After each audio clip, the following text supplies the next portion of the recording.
ururka daryeel autism ee fadhigiisu yahay UK. أعوذ بالله من الشيطان الرجيم. بسم الله الرحمن الرحيم. رب اشرح لي صدري ويسر لي أمري واحلل عقدة من لساني يفقه قولي آمين. وين سلام الدمان بهذا دليل أوتيزم مركز جوجتان هذا دليل أوتيزم من الله سعدا لمانتي وين سلامي. فيديو كان ما أنت وحنا قلت على قالي إن كهذلو هردة عرفت أوتيزم كلا نول بدن كود والدين تا وحكي عودان هردة إني أدو يرتهي إني نصيحا يوحي لمدة. caruurta horta way kala duwan yihiin maadaama autismka siduu u saameeyo ay kala duwan yihiin taasi waa kow hase ahaatee waxaa jirta caruur hurdadooda severely ay aada u xun tahay oo aanan seexanin laakiin una baahan in dhakhtar loo geeyo oo daawooyin hurdiya wixii lamida loo soo qoro taasi waa kiisas aada macnaha u yar oo macnaha severe case-ka intaan laakiin dhakhtarka la geenin ilmaha ama aan daawooyin hurdo iyo waxaa lagula degdegin waxyaabo fara badan waxaa jira waalidiinta ay guriga ku samayn karaan maxaa ka mid ah routine waa maxay in horta marka koowaad ilmaha loo sameeyo routine oo ah habeen walba inay isku waqti seexdaan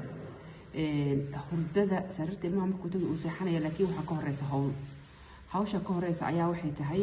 in ilmaha isku waqti haddii habeenkii dadka u qubeeya carruurtooda aad tihiin in habeenkii isku waqti loogu qubeeyo in maxaan ku dhaha sensory inputkoodii sensory needkooda la siiyo in guriga uu noqdo guri jawigiisa degan yahay oo macnaha isku diyaarinayo gurigoo dhanba hurdo uusan ahayn guri dhinacna laga jaasayo dhinacna laga qaylanayo dhinacna tv ka daaran yahay dhinacna dad ka sheekeysanayo codada dheer uu yahay guri macnaha isku diyaarinayo deganaan sarta intaan la gaarnay hurdada markii gurigii la diyaariyey ilmihii baahidooda loo diyaariyey loo qubeeyey kareemo jirkooda loo mariyay ciyaalka qaarkood waxay jecel yihiin deep pressure inay helaan soo waxaa anfacada duufeedyada maaragtay loogu talagalay heavy weight-ka oo loogu talagalay sensory need-ka kuwaas maxaad ka heli kartaan online-yada ka iibsan kartaan oo waxaa loogu talagalay carruurta qaarkood autism kala nool waxay doonayaan deep pressure inay dareemaan marka duufeedka caadiga qabowga aan ka hogsano iyo blanketka caadiga ay waxba uma tarayaan soo mid waxaa jira qaas u ah oo culays dareensiinayso culayskaas waxay ka helayaan sensory needs-kooda so maxaan idhaha routine-ka wuxuu bilaabmaa maalintii habeenkii xilliga hurdada kalima bilaabmo ilmahaaga haddii aad siisid cunto sokorta ay ku badan tahay taasina ka yaraysid kow so ilmihii nacnac crispis snacking fara badan waxyaabaha maaragtay sugar staffka oo ilmaha energy-ga fara badan siinayo inaad kow ka yaraysid taasi waa kow laba inay helaan physical activity maxaan ka wadaa in ilmaha loo saaro fresh air dibadda in loo saaro ilaahumuu baraf da-o gaardanka banaanka ku ciyaarsiiyey banaanka u saar ilmihi inay helaan fresh air ay dibadda u baxaan tan labaad tan saddexaad in laga yareeyo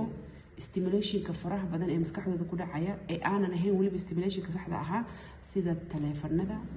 iyo iPad-yada caruurta maanta dhan ay daawanayaan because maskaxdooda stimulation fara badan ku sameynaya soo melatoninka naturalka jirkooda ku jira xataa ma soo galay because waxaan waxay leeyihiin blue light haddii adiga laftarkaaga aa social mediaha ku dahda taleefanka inaad ka daawatid habeenka hurdada dib ay u dhacaysa hurdo wanaagsan ama hurdaysid soo maxaan rahnay aan soo maro kow in ilmaha cuntada sokorta faraha badan leh laga daayo nacnaca sharabyada sokorta leh iyo wixiiba sokor ku jirto kow labo inay helaan maalintii activity oo ah at least dibadda in loo saaro hawo fresh ay usoo qaataan banaanka usoo socdaan haddii ilmaha gacanta qabsada socod aada 40 minutes half an hour soo socda saacad dee tahay kaba sii fiican routine inuu jiro oo habeen walba hadday tahay 6 hadday tahay 7 hadday tahay 8 habeen walba isku waqti loo diyaariyay ilmaha hurdada haddii aad u qubeynaysid iyo haddii aadan u qubeynaynin routine inuu leeyahay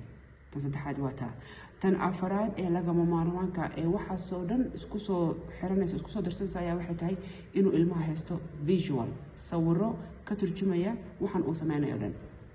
so inuu dhan snackiisa yahay snack healthy ah in saacad uu aadayo banaanka kusoo soconayo in xilliga isku diyaarinayo hurdada ay tahay